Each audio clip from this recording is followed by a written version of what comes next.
പണ്ട് പറഞ്ഞിരുന്നു അത് അത് ഒരു തമാശ എന്ന രീതിയിൽ പറഞ്ഞതാണോ എന്ന് എനിക്കറിയില്ല.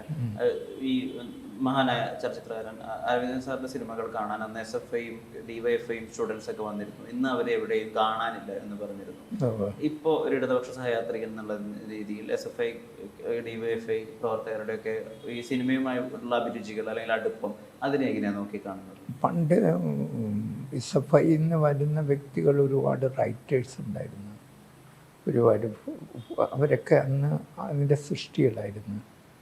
ഇന്നിപ്പം പുതിയൊരു ജനറേഷൻ വാസ്തവത്തിൽ എൻ്റർടൈൻമെൻ്റ് എന്ന് പറയുന്ന ഒരു ഡിവിഷനിലേക്കാണ് സിനിമ ചുരുങ്ങിയത്.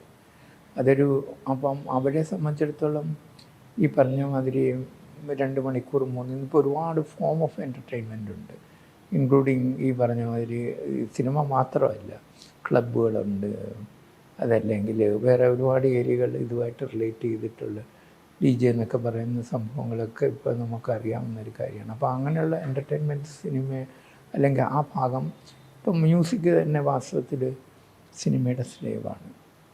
മറ്റേ പുറമേയുള്ള ഇൻഡിപെൻഡൻറ്റ് ഇൻഡസ്ട്രി അല്ല, സിനിമയിൽ കൂടിയാണ് മ്യൂസിക് വളരുന്നത്, മ്യൂസിക് ഡയറക്ടർ വരുന്നത്. ഇതൊക്കെ തെറ്റായിട്ടുള്ളൊരു വശമാണ്. അപ്പോൾ അതുപോലെ തന്നെ തെറ്റായിട്ടുള്ളൊരു വശം ഈ മ്യൂസിക് സിനിമയുടെ സ്ലേവായിട്ട് നിൽക്കുന്നത് മാറുന്ന പോലെ തന്നെ ഇപ്പോൾ എന്താണെന്ന് വെച്ച് കഴിഞ്ഞാൽ എൻ്റർടൈൻമെൻറ്റിൻ്റെ സ്ലേവായിട്ടാണ് ഈ പലപ്പോഴും ഈ സഹയാത്രികൾ അല്ലെങ്കിൽ അങ്ങനെയുള്ള വ്യക്തികൾ അതിനെ കാണുന്നത്. അപ്പോൾ അതിൽ നിന്ന് ഒരു ഡിപ്പാർച്ചർ നമുക്ക് ആവശ്യമാണ്.